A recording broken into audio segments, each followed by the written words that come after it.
We want to prove to Cameroonians that mediocrity is not the second name of the black man, that we are also capable of doing things the way they do them abroad, if not better. And I tell you, there are many black people abroad who perform 1,000,000 times better than their white colleagues. So why can't we do it here? That's the question we asked ourselves, and that's what we are trying to achieve.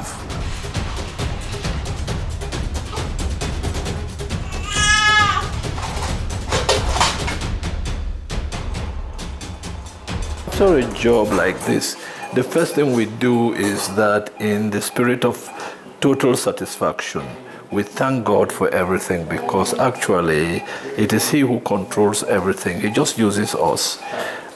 So the praises go to God.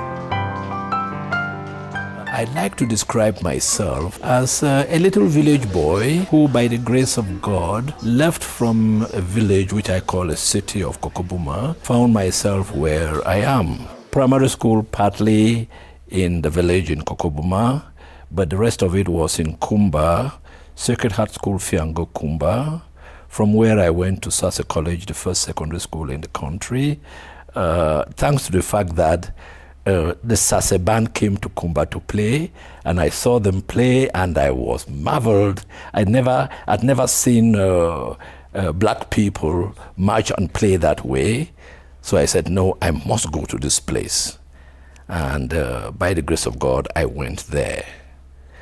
From Sase to Kasbambele, which was the only high school in the country, from where I went to Ibadan to read medicine, from Ibadan to London, where initially I was reading pediatric surgery because I was dying to become a surgeon. My professor in Ibadan insisted that I should do gynecology, and when she heard I was in Britain, actually in Manchester, doing pediatric surgery, she got upset. Before I knew what was happening, I found myself at Queen Mary's in London doing gynecology, and eventually ended up a gynecologist. And looking back, I think the older people see lying down what the younger ones on treetops cannot see, because at the end of the day, I have found medicine more fulfilling practicing it as a gynecologist. So this lady must have seen something that I never knew was there. And thanks to God, I went through her and finally found myself where I am today. I was recruited, in fact, one of the first recruited as lecturer in QS, when QS was just about to start training gynecologists. I was posted to L'Hôpital Central. Wasn't that pleased with things. Just one important thing, discipline. I was disappointed with the total lack of discipline. And having spent all my time in structures where things were well choreographed, very disciplined environment, I was very disappointed and thought that I wouldn't have the results that I expect to have, because in the form of education which we had, your pride depended on your results. You wanted to have very good results, nothing but good results. And I started getting worried that I may not get them if I stayed in L'Hôpital Central. I might have been wrong. And someone whispered in my ears that, well, if you want discipline, go to the army. And lo and behold, I went to the army. And I must confess today that there weren't wonderful structures there, but I had job satisfaction because the results speak for themselves. I wasn't looking for a military hospital in Cameroon as such because of the structure. I was looking for a place where I could find discipline so that I could exercise my profession with satisfaction.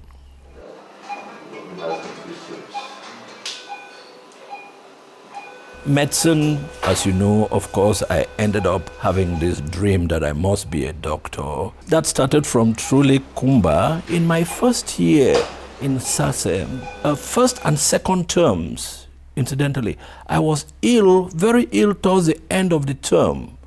And for the second term, I was moved to Kumba General Hospital.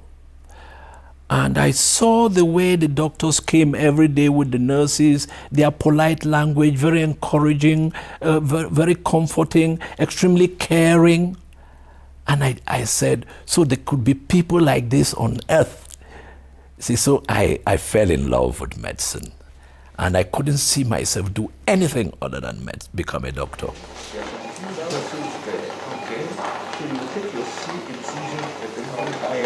I'm one of the luckiest persons that God ever created. Why? Because in the absence of all those, what you call good things in life, a car there and a beautiful house around and the like, I got the most important thing that a child needs. A 4-letter word, L-O-V-E, love. Because of that love, I was never complexed, never envious, all my life. And I thank God for that. If I see you with something that you have and it's a nice thing, I congratulate you. And I tell you I like it, that is nice. And genuinely tell you that. And that's the end of the story. Again, because of that love, I grew up with confidence in humanity. I believed in people. I always saw the positive side of every event. Just because of that one word, love. I was loved excessively. My mother had 3 sisters, so I had 3 aunts. They all had only girls. My mother had 10 children, 2 girls and 8 boys. Of the 8 boys, the Lord said, okay, ASHU, you will stay, I will take the others.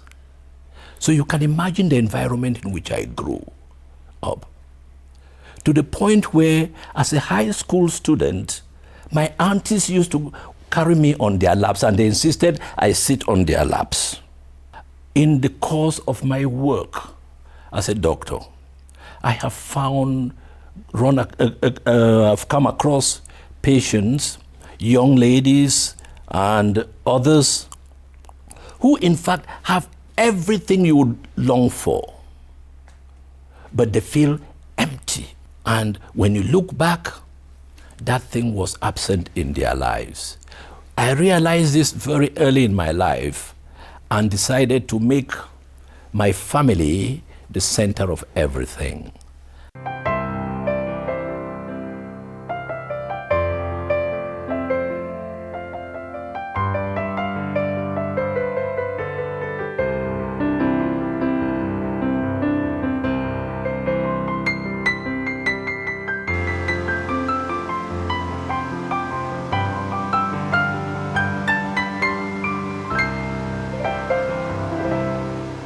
He is also a fortunate man to have had a lady behind him called Madame Julie. Because if that lady wasn't behind him, he would not be as organized as I saw him since 24 years ago. I thank my wife a lot for the amount of work she did in order to build the home. You know, we men, the men build the houses, but the women build the homes.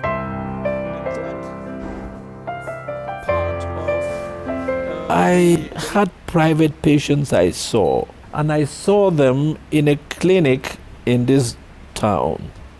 And for reasons which you don't need to know, it was no longer possible for me to see my patients there. So I started looking around for another clinic where I could practice. with my private patients. And somebody told me, oh, there's a clinic which has been built in some part of Yaoundé. If you go there, things are fairly well organized there. You can take your private patients there. And I went there with the hope of finding a place where I could bring my private patients and attend to them there. I asked to see the boss of the hospital, who happened to be a doctor, a surgeon.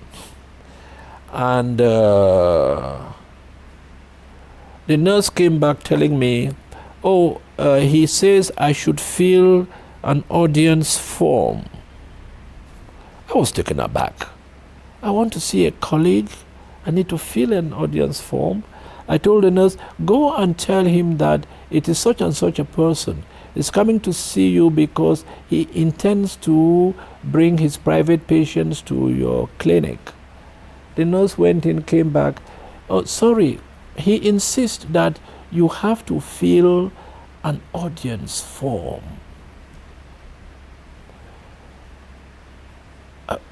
To say that I was upset is an understatement.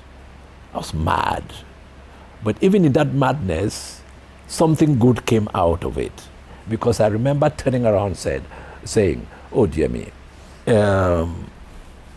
is he trying to say that I cannot build a clinic? Okay, I'm going to build a clinic. That's how it came.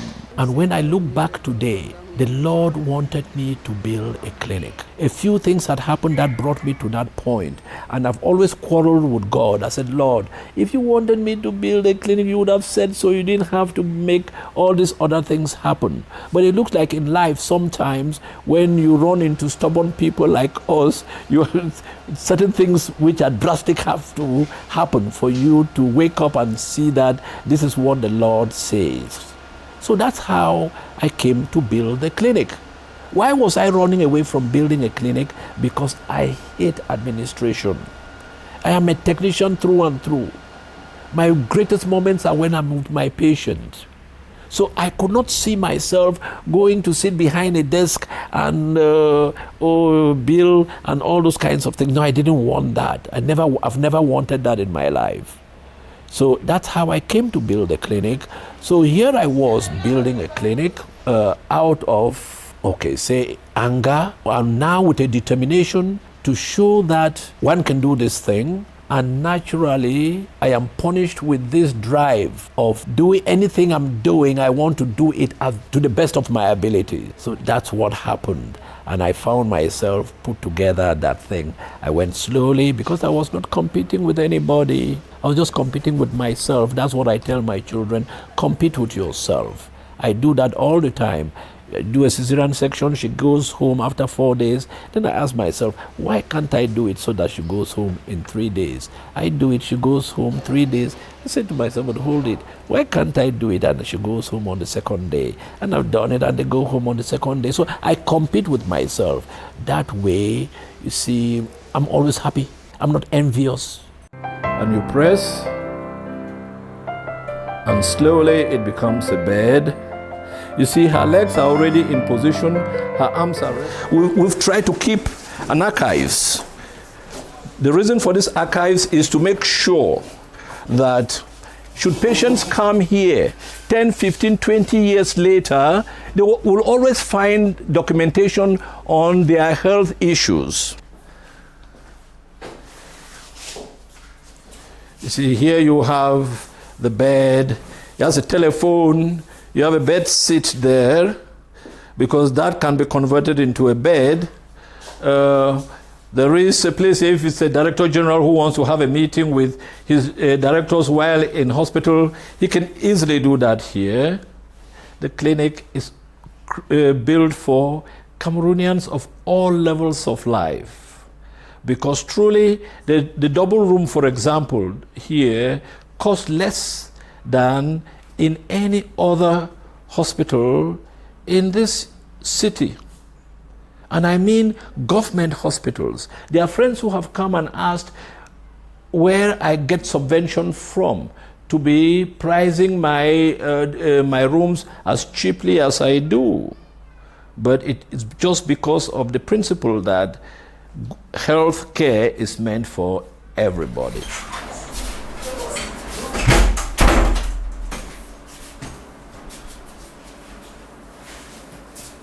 Most people say it's like a cliche, you know, have the best dad on earth, I love my dad. To me, it's not a cliche. I really feel blessed to have him as a dad. And he's an extremely loving father. He loves all his children. He loves us passionately, and he does everything for us. Everything he does is to make sure that we are comfortable, we are well taken care of. Sometimes I come into work, and the moment he sees me, his face lights up with a bright smile. And it's almost on a daily basis, you know, when we see each other, it's like, oh, we haven't seen each other for a while. And imagine working in that kind of environment, you know, you feel special, you feel good. And it makes me personally not regret my decision, you know. So for a father, very caring, very inspiring also, you know, disciplinarian. Mr. Dr. Balimba is somebody who wants things to be correctly done and well done. Not only correctly done, they should be well done.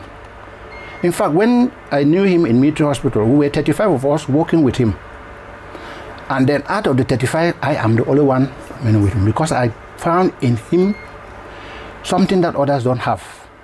Why am I saying that? The first thing I like in Dr. Balimba is love towards his job, love towards his patients. He doesn't care you are belonging, where you are what, the treatment is same, especially as it concerns patients. In fact, what actually made me hang behind Dr. Balimba was his teaching method of doing things. He did nothing alone without teaching others. Up to today, he wants everybody to be like him. If he knows something, you should know it better than he do. I tell you, that even up to now that I'm still behind him, I can operate without being a doctor, because he taught me so much that I don't know how I can, we're 35 of us, all the others ran away. Sometimes we complain that he spends too much time with the patients, because he's passionate about everything he does.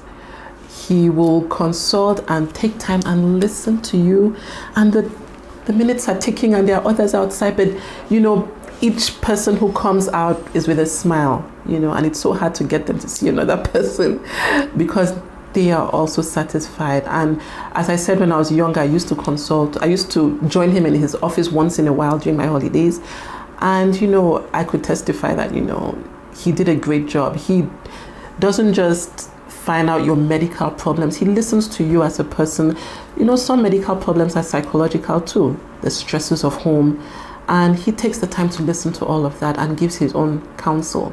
And as a doctor, he's taking patients like him, like his family. So it's somebody who can get up at 6 to 6.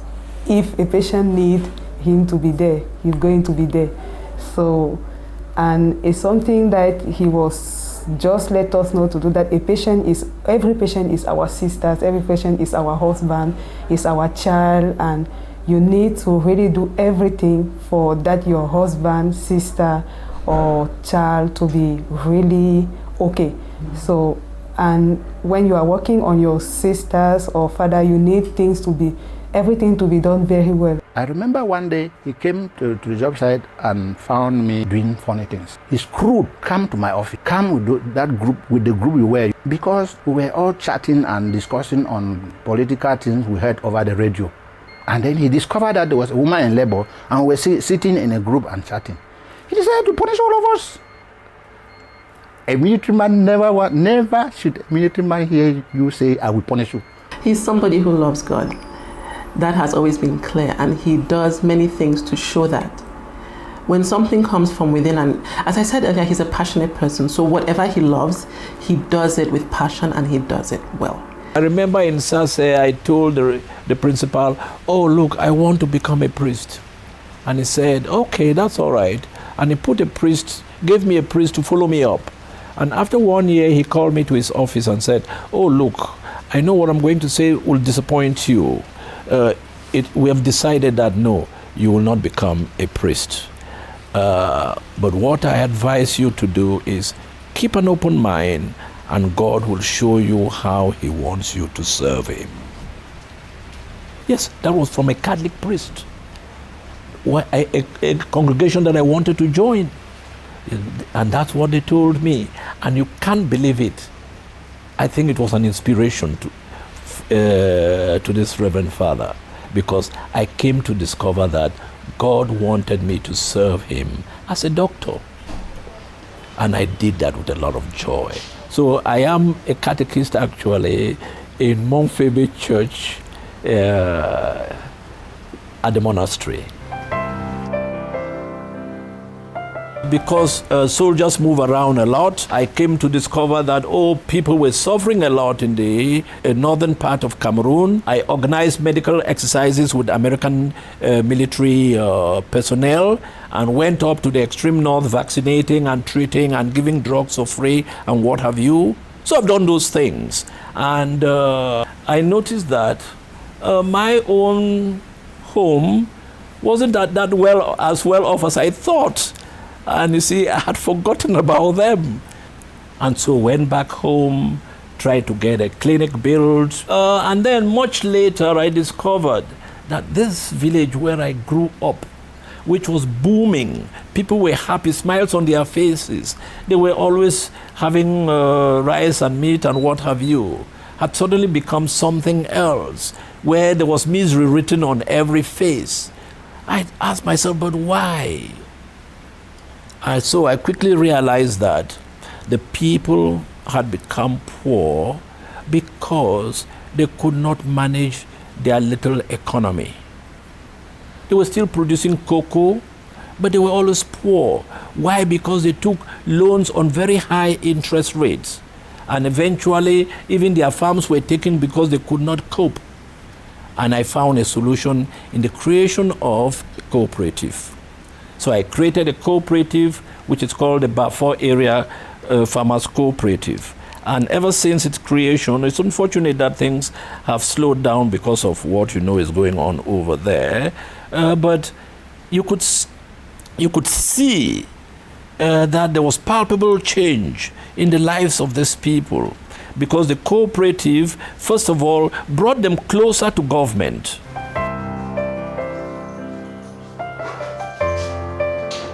You must believe in yourself. Actually, if you don't believe in you, who will believe in you? Nobody. So that's the first thing. And again, that comes as a result of a lot of family support, love from the family. It makes you feel that you are something. And the second thing is dream. You must dream and let your fancy take you to the end of the world. You must dream.